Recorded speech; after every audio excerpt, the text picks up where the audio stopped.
Hi there, it's Stephanie from Mommy Standard Time, where we save minutes and savor moments.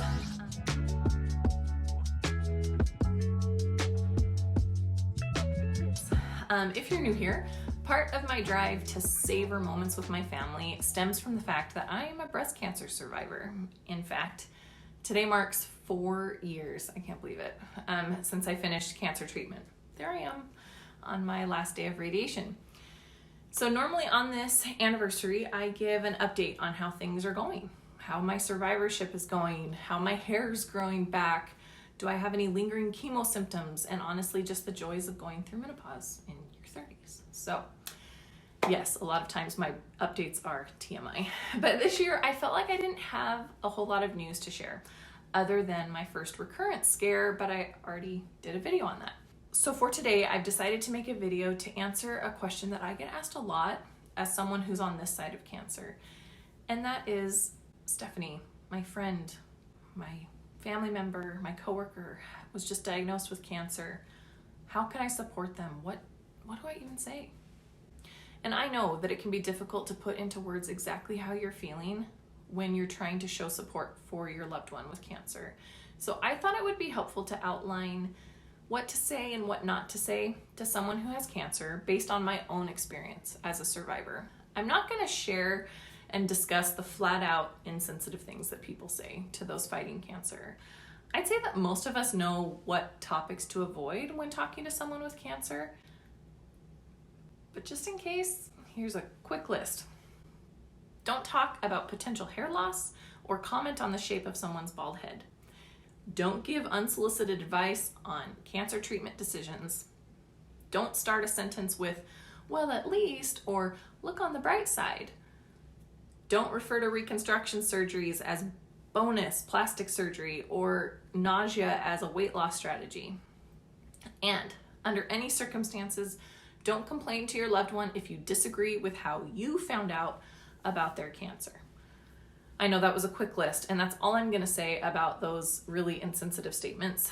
And I can do another video on those if you want, but now that we have them out of the way for now, for this video, I'm taking generally supportive comments and suggesting how you can level up those sentiments to something that will really touch the heart of your loved one with cancer. The typical platitudes really don't register in your mind when you're going through cancer treatment and worrying about if that cancer treatment's going to work. What sticks out are the people who said something incredibly supportive during cancer treatment. And that's what I'm wanting to share with you today. So I'm hopeful that this video will help you just cut through the flurry of cancer sentiments that your loved one is hearing over and over and over, so that you can just really touch their heart during this difficult time. So let's get started. First, try to avoid saying, "I'm so sorry, my aunt had cancer." So it is human nature to want to connect with someone by establishing common ground. By talking about someone you know who has had or even died from cancer, you are conveying to your loved one that you have an idea of the gut-wrenching journey that they're facing. But the fact of the matter is that we all know someone who has had cancer. Most of us also know someone who has died of cancer, and we all know it sucks. So that's really not the most supportive statement. And this is especially true of unrelated cancers. So what do you say instead? "My aunt is a 10-year survivor of that same cancer. Would you mind if I gave her your number?"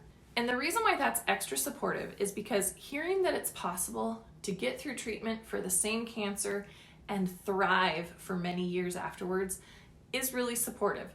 I clung to those stories when I was going through breast cancer treatment. And depending on your friend, you might even want to facilitate a connection between your loved one and a survivor of the same cancer. Just don't force the issue, but leave the door open for that. Another commonly used phrase that can definitely use a bit of a makeover, don't come at me, but it's, "My thoughts and prayers are with you." Even if it's true, your loved one with cancer will be hearing this statement a lot, and it's going to just become this blur of pseudo support. I'm a person of faith, so I always appreciated when someone genuinely told me that they were praying for me. But after a while, most of those thoughts and prayer statements just went in one ear and out the other. So try this instead.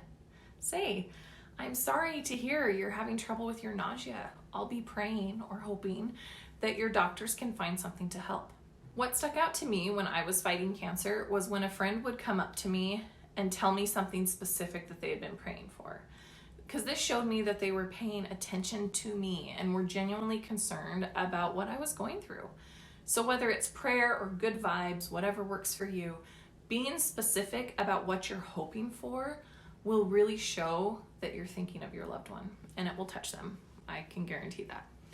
So up next is something a little different. We're going to talk about a popular text message that people send, which is, how are you feeling today? And sending text messages of support is something I would highly recommend, especially as your loved one gets further into their treatment. Fighting cancer can be really lonely after the initial shock wears off. The support naturally tapers, especially when people realize that your cancer is not terminal. But even simple tasks like responding to text messages can feel daunting when you're going through cancer treatment. You're exhausted and sick. And knowing that I had unanswered text messages sitting on my phone always made me feel guilty because I really was so appreciative of each and every message. So what could you text instead? Try something like, just wanted you to know that I'm thinking of you and I hope treatment went well today. Don't worry about replying. So text messages like this will convey your sentiment without burdening your loved one with the need to respond. But it leaves the door open for them in case they are feeling up for a conversation, because those conversations are needed and welcomed. I always appreciated when friends or family sent a sweet text message with a reminder that I didn't need to reply. So the next statement is said a lot in regards to cancer patients, and really, it's rightfully so. And that statement is, you're so brave. Now, this statement is so kind and supportive, but it always made me feel uncomfortable and created this sort of cognitive dissonance for me because I wasn't brave. If you look up the definition of brave, you'll see that it means facing something dangerous without fear. And holy crap, was I fearful. I'm still scared of cancer 4 years later. Really, cancer patients are doing what they have to do if they want to kill their cancer, and whatever that treatment looks like. We do what anyone would do in that situation. We don't really have a choice. So even though it's very nice to compliment someone on their bravery, I think you'd really touch their heart by saying, I'm proud of you, instead.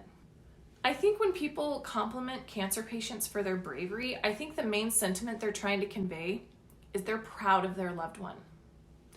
So say that instead, because they can't argue with your emotions, and that feeling of making you proud, it will help them feel your support without that bonus cognitive dissonance.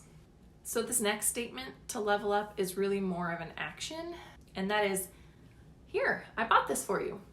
So gifts are a wonderful show of support, and I received many thoughtful gifts when I was going through treatment. But keep in mind your loved one's needs. Are they drowning in medical bills? Probably.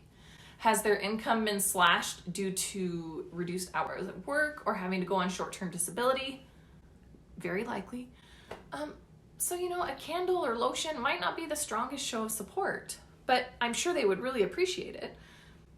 If you really want to purchase a gift, consider something practical that would be beneficial to them during surgery, recovery, or treatment. Maybe even ask them for a list of things that they're needing and offer to shop from that list. I've actually written a few blog posts about what to have on hand during mastectomy recovery, what to pack for the hospital, chemo, what to have on hand for chemo, and I'll link those below.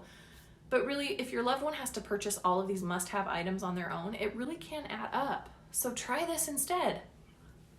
Here's some cash. Here's an Amazon gift card, because cancer is so stinking expensive. I mean, if you've gone through a significant medical challenge, you'll know that. Money's gonna be tight, whether it's reduced hours at work, increased medical bills, but they probably won't be complaining. But if you're in the position to buy a gift for your loved one, consider giving them cash instead so that they can get exactly what they need or put it towards their bills. So the next statement we're going to talk about is the ever popular, "Let me know if I can help." So this statement is used a lot when people genuinely want to help, but they just don't really know how. And honestly, your loved one probably doesn't know how you can help either. So the odds of them actually taking you up on this offer are slim to none. And that's no matter how genuine your offer or how desperately you want to help them. So a more appreciated statement and supportive statement might be to say, "I'm going to drop off dinner, mow your lawn, watch your kids, whatever it is. I'm going to do that this week. What day would be best?" The best way to support your loved one through service is to just do it. Minimize the amount of back and forth planning and any action required on your loved one's part. And most importantly, once you make the plan, don't flake out. And finally, a statement that I think we can level up a little bit is, "Congratulations on beating cancer." So this is another one that seems like a natural show of support, but really this statement can carry a heavy load. And in my opinion, being a cancer survivor isn't a winning feat. In no way do I feel victorious over cancer. It robbed me of my breasts. I can no longer have children. It continues to negatively impact my life, and I have to watch for recurrence for the rest of my life. That doesn't mean I'm living life with a victim mentality. It's just the reality of going through cancer treatment. But on the other side of the coin, talking about cancer in terms of winning and losing implies that those who have died from terminal cancer have lost. And we all know that that's not how that works. It's not about winning and losing. It's about how different cancers respond to different treatments for different individuals. There is no winning and losing. All that does is add to survivor guilt, because survivor guilt is the real deal. And it could be a significant part of your loved one's survivorship. So talking about beating cancer could amplify that guilt. So what do you say instead of "Congratulations on beating cancer"? Maybe try, "Hey, I'm here to support you during your survivorship. How can I help?" Because to sum it all up, your loved one isn't finished with cancer when the last treatment is over. After they feel that initial relief and excitement from being finished with treatment, your loved one will be navigating their new normal as a cancer survivor. Now, survivorship is a very individual thing, but the need for support and understanding is universal. But I would suggest showing your continued support just through your actions. So those are my suggestions for how to level up your supportive statements to a loved one with cancer. And again, I'm sure your loved one will appreciate any words of kindness you send their direction. So ultimately, my hope with this video was to help you just cut through that kind of superficial support and truly touch their heart during a time when it's really needed the most. If you are a cancer survivor yourself, please comment below with statements that you found super supportive during your treatment. I'd love to continue this discussion in the comments and just give some more ideas for people. If you'd like to continue to follow along with my survivorship story or to see how I save minutes and savor moments as a mother of 3, then I would love to see you stick around as well. So consider subscribing, clicking the notification bell for my future videos. So thanks so much for watching, and I will see you next time.